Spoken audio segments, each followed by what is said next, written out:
Justin Verlander hasn't been on a bad team in a while. He was on the Mets for 25 minutes and then concocted his way out of there, saved himself. And part of that is why I like this move for Justin Verlander, because if the Giants are bad and he's competent, they will just trade his ass at the deadline and he will end up playing somewhere else. And if he's bad and the Giants are good, he just gets to live in the Oakland Hills with his bags of money and he'll be fine.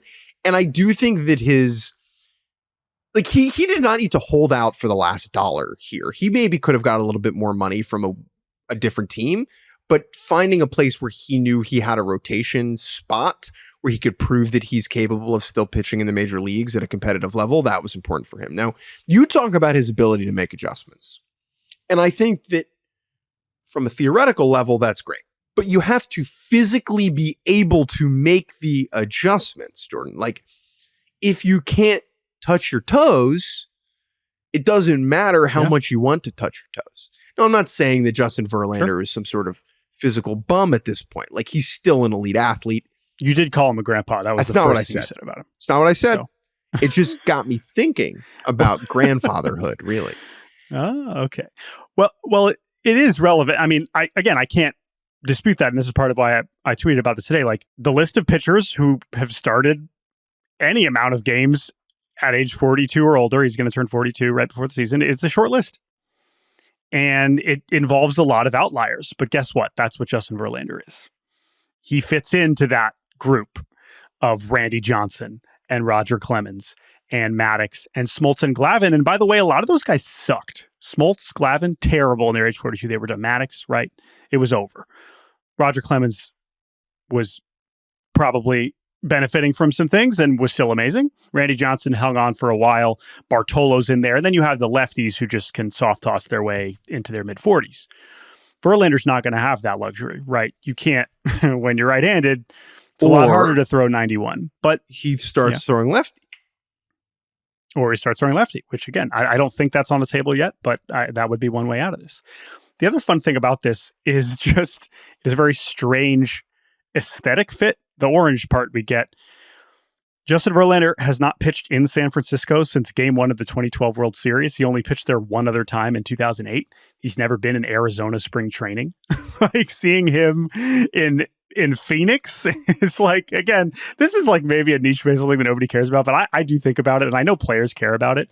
But I think getting back to what you were saying before in terms of why he would take this, the Giants are the perfect medium of, like, to your point, they could trade him if they're not good. They're not bad enough to where it's like there's no way they're going to be relevant, later on in the season, even if we don't think they're like a 95-win team. And like, if you're Justin Verlander and you need to make sure you know where you're going, like, that dude is not in a physical position to sign in March and be ready for opening day.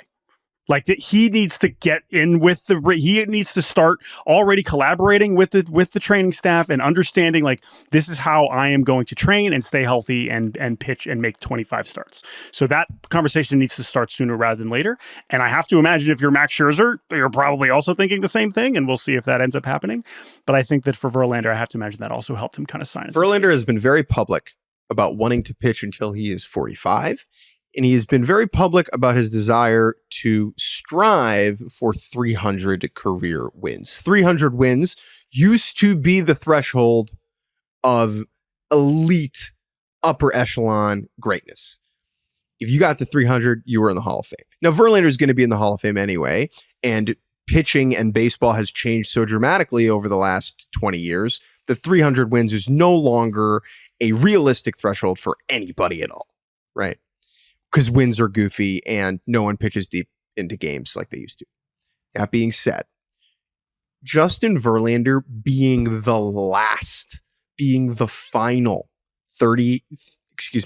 final 300 game winner is so badass. And if he gets that, I totally understand, like, wanting to strive towards that. That to me is a reasonable goal. Does he get 38 more wins? That will require him to basically have another season like he did in 2023, where it's like, you're a good pitcher and we keep on. And also you need just like a ton of luck.